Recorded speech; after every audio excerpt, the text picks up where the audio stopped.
During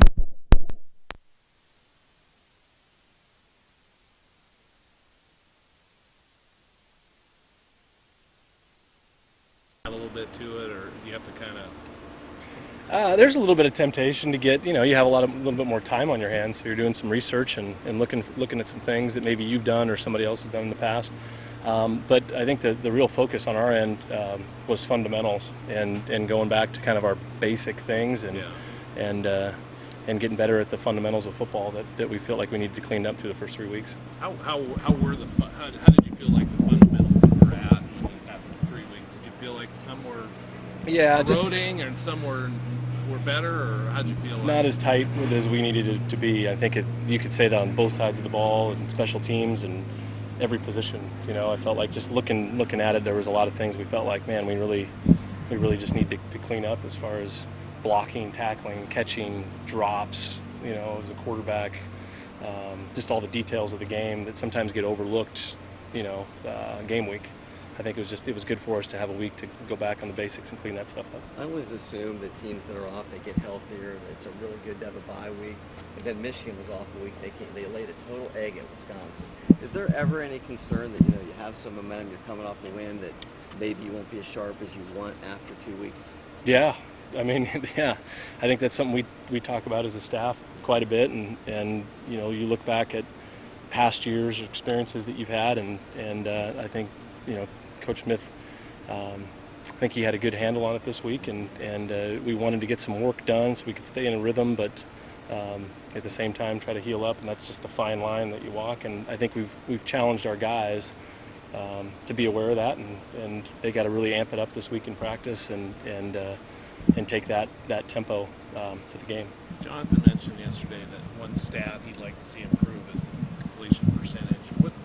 What's behind some of those, the number not being maybe where you want to see it? A lot of things. I think Jake's missed some throws, and made some poor decisions, particularly in those first two games. And then we had some drop passes. So I think you look at those two things, and then maybe there's a couple where the receiver wasn't necessarily where he was supposed to be, or the technique of the route. So I think there's a lot of factors that go into that, and I think when you look back at those first 3 weeks, we felt like, man, that it would have been really easy to have made some of those plays, and I think that's kind of the thing. We go back to the fundamental details of the routes that we're calling and just the execution of that, and I think that percentage jumps up. Is there a number you like? Well, besides 100. Yeah. What's realistic in the college game today? I think 65 is good, and ideally, I mean, when you're really clicking, I think you're up around 70, and so those are big time numbers that I know Jake and our receiving corps are capable of, and you saw it there in the Cal Poly game, and I look for that number to move up as we go through the season. Last time we talked, Blake was saying that the start of Pac-12 play almost feels like the start of a new season. Is that something you guys are kind of talking to your guys about, putting the first three behind them? Yeah, totally, and especially just coming off a bye as well. Yeah, it's something that we brought up is, hey, we're starting and new slate, and this is our first Pac-12 game, and what happens in the 3 games, we learn from that stuff, but we're moving on, and a lot of good things can happen, and we got to take it 1 week at a time. Stanford's MO obviously is they play a real physical game. How do you deal with a real physical team other than just throwing more weights on the bar and get stronger? I guess. How do you?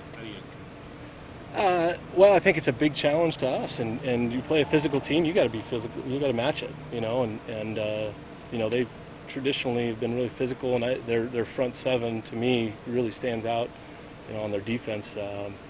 Really impressive. I mean, those guys are strong, physical players. It's going to be a big test to our offensive line to be able to handle that. So number one, I think we got to match their physicality, and then you got to do some things creatively, to maybe take advantage of some of that stuff. And we'll have some of that in the game plan. I don't want to get too specific.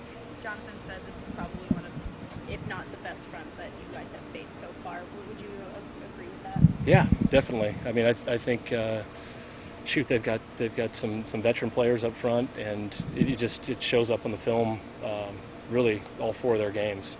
Those guys are really physical, people have struggled to run the ball against them, and they've done a nice job, putting pressure on the quarterback. And so again, it'll be a huge test, challenge for our line, our tight ends, our backs, to be able to handle that. AP's a senior, and obviously he wants to show the NFL what he can do. How do you feel like he's adjusted to his role this season? Great. I like AP. He's kind of a quiet guy on the field and goes about his business. And I think he's handled it great. And I think he's a fun player to have on the offense because he's real explosive and he has the opportunity to rip off some big plays. And I'm excited to watch him Saturday. You mentioned that there's differences between the two. In some ways, Pierce maybe is a little faster, a little quicker. How come he doesn't split the load a little bit more? I think what we've really looked at is trying to pick a guy and get him into the rhythm of the game. And so he gets used to, hey, this is how they're handling, this is how I get reading certain schemes and hitting different runs. And the first week, we felt like we kind of gave everybody an opportunity, but nobody got into a rhythm. And so it's a fine line because they're all talented players. We've been really leaning towards, hey, this is the guy that we're going to kind of go with this game. He's going to get a bulk of the carry so we can get him into the rhythm. Then we'll sub in to keep that guy fresh. You mentioned Stanford's, the front seven, how veteran and good they are. Was it a little surprising? I know they came back, only gave up 21 last week, but they gave up 45 in back-to-back games. So that a little surprising to kind of see? Yeah, and I mean, they were. You look at the SC game, and they were winning a big chunk of that game, and I think you look at really that in the Central Florida, they just gave up some explosive plays in the pass game, and they ended up racking up getting some points in that area, but I think and Central Florida was going really fast with their tempo, the big plays I think killed them. You look at it snap to snap on the film though, and people are trying to run it, and it's tough. It's tough in there. Don't know whether Ty John's going to play or not Saturday, but if he does, in the Oklahoma State game, you got him going right away. I think you hit him like 3 or 4 times real early. Is that something that you can see if he plays? You want to get him going again because he just for the need of a second guy? Then yeah, I'd love for a second guy to develop. I think our quarterback, if the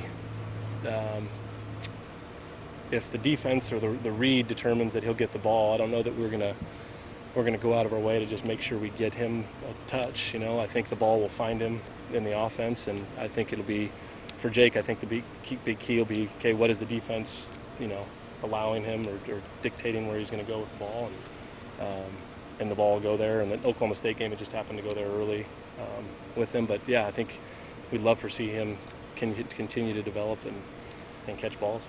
This is where you come with a big surprise. You'll get your third string tight end going early or something. Yeah, you never know.